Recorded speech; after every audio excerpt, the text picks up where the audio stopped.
കേരളത്തിലെ സർക്കാരിൻ്റെയും CPMൻ്റെയും സഹായത്തോടു കൂടി കേരളത്തിൽ മതപരമായ ഭിന്നിപ്പുണ്ടാക്കാൻ സംഘപരിവാർ നടത്തുന്ന ശ്രമങ്ങളെ ഐക്യ ജനാധിപത്യ മുന്നണി ചെറുത്തു തോൽപ്പിക്കും. അതിൻ്റെ ഭാഗമായി തിരഞ്ഞെടുപ്പ് കഴിഞ്ഞാൽ ഉടൻ കേരളത്തിലെ വിവിധ സമുദായ നേതാക്കളെ UDF നേതാക്കൾ സന്ദർശിച്ച് കാര്യങ്ങൾ ബോധ്യപ്പെടുത്തും.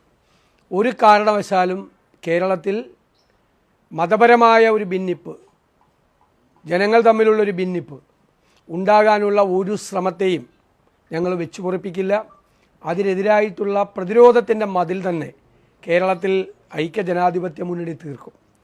ഇവിടെ ഈ തെരഞ്ഞെടുപ്പ് ലാക്കാക്കിക്കൊണ്ട് നടത്തുന്ന പ്രവർത്തനങ്ങൾ നമുക്കറിയാം. മണിപ്പൂരിൽ ക്രൈസ്തവ ദേവാലയങ്ങൾ കത്തിക്കുകയും ക്രൈസ്തവരെ കൂട്ടത്തോടെ ആക്രമിക്കുകയും ചെയ്യുന്ന ഇതിന് കൂട്ടുനിൽക്കുന്ന ആളുകൾ, അവിടുത്തെ മണിപ്പൂർ സർക്കാരും കേന്ദ്ര സർക്കാരും ഈ അക്രമകാരികൾക്ക് സകല സംരക്ഷണവും കൊടുക്കുകയാണ്. ഈ പാവപ്പെട്ടവരെ സംരക്ഷിക്കാനുള്ള ഒരു ശ്രമവും നടത്തുന്നില്ല.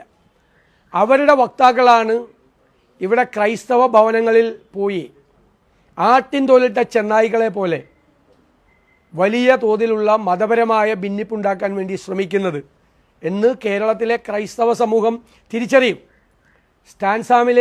ഫാദർ സ്റ്റാൻസാമിയെ ജയിലിൽ വെച്ച് ക്രൂരമായി പീഡിപ്പിച്ച് കൊന്നവർ, ലോകം മുഴുവൻ ആരാധിക്കുന്ന മദർ തെരേസയുടെ ഭാരതരത്നം തിരിച്ചു വാങ്ങിക്കണം എന്നാവശ്യപ്പെട്ട, മടക്കി വാങ്ങണം എന്നാവശ്യപ്പെട്ട സംഘപരിവാർ നേതാക്കളാണ് ഇപ്പോൾ ക്രൈസ്തവ ഭവനങ്ങളിൽ പോയി ഈ പറയുന്ന ഭിന്നിപ്പിൻ്റെ രാഷ്ട്രീയം വിളമ്പുന്നത്.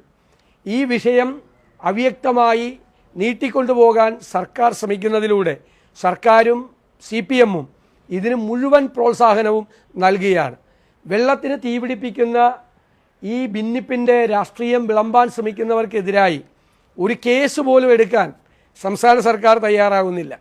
വ്യാപകമായ പ്രചരണങ്ങൾ ഈ മതപരമായ ഭിന്നിപ്പുണ്ടാക്കാൻ വേണ്ടി നടക്കുന്നവരെ അവർക്കെതിരായി കേസെടുക്കാനോ അവർക്കെതിരായി നിയമ നടപടികൾ സ്വീകരിക്കാനോ സർക്കാർ തയ്യാറാകുന്നില്ല എന്നത് ദൗർഭാഗ്യകരമായ ഒരു കാര്യമാണ്.